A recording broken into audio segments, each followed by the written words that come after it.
The following is for informational purposes only. For medical advice, please see a medical professional.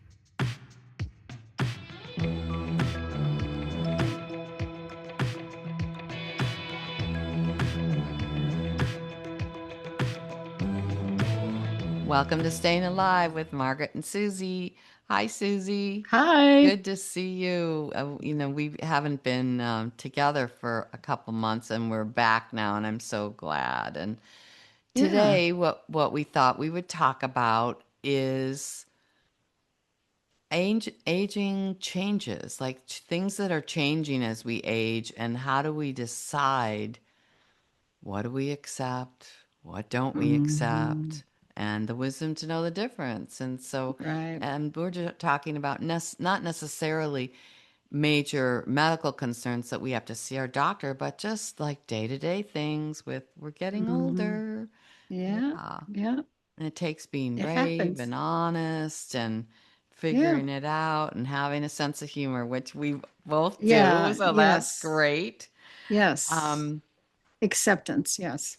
And for me, there's different things. I mean, I think with everybody, our bodies age differently. Like with Hmm. me, you might see that one of the ways my body is aging is that my posture is getting worse and my gait is a little bit changed. There could be somebody else who's 90 years old and they still have the gait and the posture of when they were 20. And Maybe. can Yeah. I change that? Can't I? And Hmm. for somebody else, it might be something totally different, like their digestive tract and what they can eat. My gut is Hmm. as strong as can be. Not that I Right. eat unhealthy things, but I'm just saying it's different with everybody, right?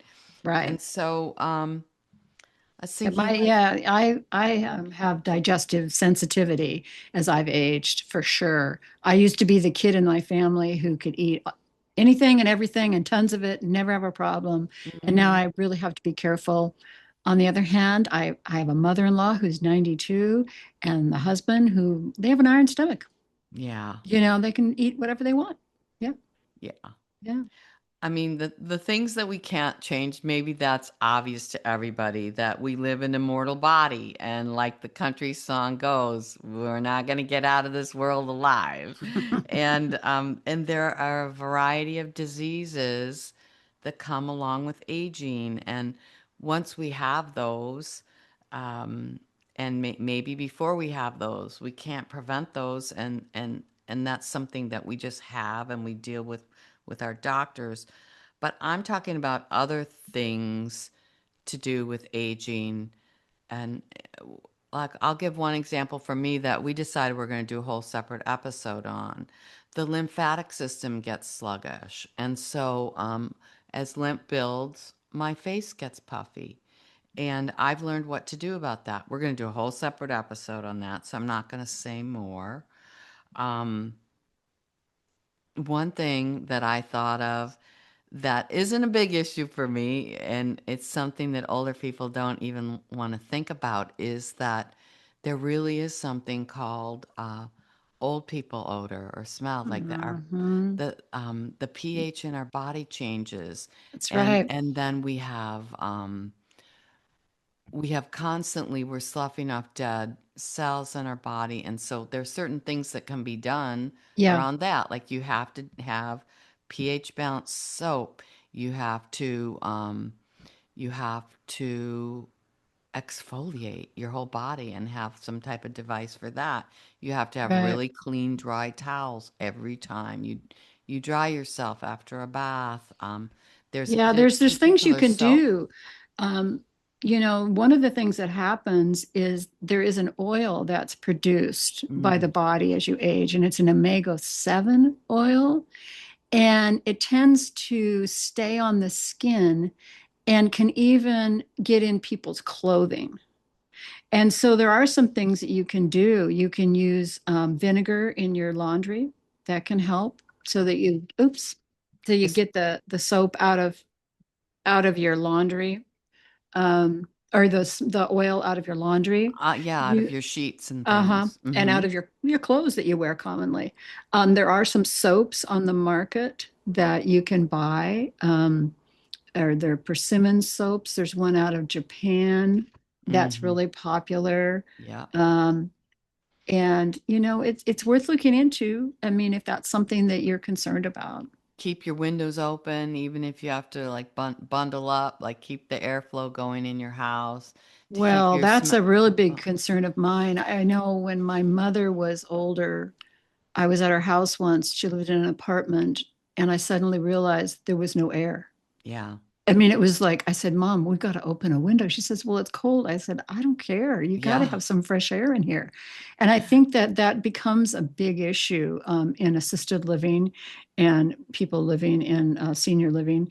They don't have enough fresh air. Yeah, Yeah. it's a big problem. I can remember when I was in my 50s, I had an elderly friend who was dying, and I happened to go visit her when her very verbal granddaughter came by.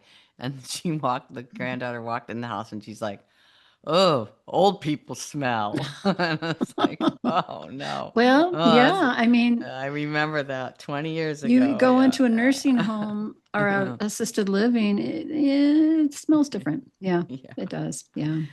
Yeah, so there are changes happening, but we figured out how to deal with a lot of them, and Yeah. the the things that I'm constantly working on, I know I can change. Like for instance, I'm constantly working on weight loss and increasing my muscle tone. Now, some Hmm. older people, and maybe even some of the medical staff might think, oh, they're old, you're fine the way you are. But like, I know that I can continue to change that. And Yeah, I would you can never, start ever. exercising at any age. Hmm. At any age, yeah. That's right. And sometimes I think we've talked about this many times before, but you can be in a chair. You can, exercise in a chair. You don't necessarily have to get down on the floor. You don't even have to stand up, Yeah. So there's a lot of Improving options. balance. I mean, right now Hmm. I don't know if we'd want to have a whole episode on shoes, but right now I'm researching the best shoes for me to use for my balance. Hmm. Hmm. And so, Balance is a big problem for me too, and I work on it because I've had a head injury and my balance tends to drift a little bit. Yeah. So it's important. You don't want to fall. That's all there is to it. And, being a fall risk is another thing that happens with aging, right. and Yeah. so people have to be aware of it and decide whether or not they're going to use a cane or a walker or if they're really going to try to do something to prevent falls. Yeah. That's a really good point because Yeah. sometimes an aging person, and I've known a few of these, are so embarrassed that they've reached an age where they need a cane, they just stay Hmm. home and don't walk anywhere. Or yeah, Mm. yeah. Or they Uh, think it makes them look old. Well, guess what? yeah, There's numbers, and if your if your number is over 70, you're yeah, old, and just accept it. yeah. Yeah, I have a hard time with that. Oh, And yeah. I mean, we have I have a politicians now hiding out in rehab centers, not wanting anyone to see anything. Like, we are right. not going to be one of those people. Yeah. Yeah. I have a few things that changes for me that are frustrating. I've had issues with veins in my legs. I've had those for several years, and I've had an ablation procedure where they go in, they kind of kill the veins, but it just made me have weird veins in my upper legs. So circulation in my legs is a big deal for me, and there's some things I can do about that. Sure, I can wear support socks, that helps some. I can do certain exercises, but that's been a frustrating thing for me. I think Mm, I can't totally fix them. I think that's an acceptance that I've had to give myself. yeah. And then the other thing for me is some fatigue. I think fatigue is something that comes into play for everyone. I think realizing that you might need to rest a little bit more than you used to, maybe go to bed a little earlier, or take a nap. I've Yes. found that well, being that I just went through surgery too, I've I've really started going to bed earlier, and I try to get a nap in if I can during the day. I Yeah. don't mean sleep like hours during the day. That's a big mistake, but try to rest for half hour to an hour. Yeah. Yeah. And it helps a lot. That reminds me on the fatigue topic. Sometimes it is our medication, and I'm not going to name Right. anything or go too far Right. into that, but we have to really stay on top of every side effect of any med that we take because sometimes it could be that. And It could with be, our yes. doctors, some maybe it's an obscure side effect, but the doctor feels, oh, the benefit of this medication outweighs little fatigue. But maybe for me, it doesn't. Right. It's It, just it hard to sort doesn't out. benefit. And yeah, Yeah, I'm taking a we medication have to that figure. can cause fatigue, and but it's hard to sort out because am I tired because it's summer and it's hot out, Right. or I'm just tired, Yeah. that I'm doing too much. So I'm monitoring it and trying to Yeah. do with it best. And So even if it is the medication, if it's something that you really need and that's the best medication for you, mhm. then you're just going to take a nap. But Yeah, if you that's find right. out there's another medication that maybe works as good and better, but it's really Hmm. expensive to the drug company, then you might want to fight Right. for that medication, which I would Right. do. So, Yeah. So, yeah. and then, there's all kinds of things that happen as you age. A memory. It's kind of fun. I'm in a book group and I've been in the same book group for about 30 years. And it's so funny because sometimes we'll talk about a book we had read in the past and it takes the whole group to remember the name or the author.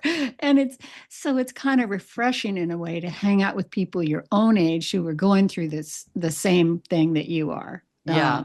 And to not feel bad about it, but to recognize, I have a family member who was in the hospital and refused to take a dementia test. And I'm like, actually, it was my brother. And he said, I don't want to do that. I'm like, well, why? It's not a big deal. It's, Yeah. there's a certain amount of acceptance to the fact that, yeah, you're starting to forget things. And, Yeah. it kind of goes with the territory. And it's so great to have friends and family that have been in your life all these decades because I can call Susie up and say, what was that guy's name? It was Gary, and he had a boat, and we went out to the San Juan Islands together. And then usually Johnny, her husband, is the one that I always remember the person's name, right? Oh, yeah. But yeah, it's like, what's Yeah. that guy's name, Johnny? So, yeah, I Yeah, I really, mean, it's just that's a thing that some people have a hard time accepting hmm that they are going to maybe start forgetting things. That plays into my concerns about people driving safely. I read recently that when you're driving or when you're doing anything, it's not that you don't see something, it's that it takes your brain longer to register that you saw it. Yeah, believe me, I know all So about that. We So, talked about it in when you're cognition. driving, that means do you look three times when you're crossing or do you look five? Mhm. I mean, really double take how many times you look when you're pulling out in traffic because, yeah, maybe you don't see something. Yeah. Yeah. And So that's the scary. things that I've changed are I don't drive at night anymore and I don't drive on the freeway anymore because, as you may have heard in our cognition episode, I've had changes where my reaction time is slow enough that I feel that the responsible thing to do is I don't drive fast and I don't drive when, it's storming out or there's anything that's going to Hmm. impair my ability to drive Right. in any Right. way. Yeah. Yeah. Yeah, I mean, knowing your limits. I mean, I've always said I'm going to stop driving when I'm 80. Now, that's in 6 years. hmm So we'll see how if it really happens. But Yeah. but I really feel strongly that, I don't want to make a mistake. I don't want to hurt somebody else. Yeah. Yeah. Yeah.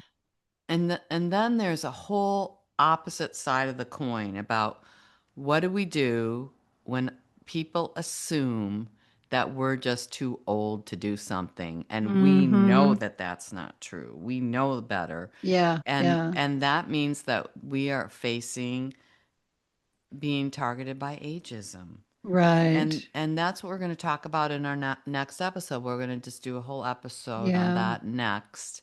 Yeah. I And remember the first time somebody thought I was too old for something. we'll And you know tell what? us in the next episode, Okay, I okay? will, because it was a funny story. But It's a good one. I'm like, really? So stay tuned. And I think on this episode we're going to leave it here. Yeah, I I think think that's good. remember to like and subscribe. Yeah. And until next time, we We are are staying staying alive. alive. You've been listening to Staying Alive with Margaret and Susie. This show is hosted by Margaret Cooley and Susie Hymas. To subscribe to our show, leave a comment or ask a question, please visit stayingalivewithmargaretandsusie.com. Our podcast is available on all major podcast platforms. If you've enjoyed our program, please feel free to leave us a 5-star review. Thanks for listening.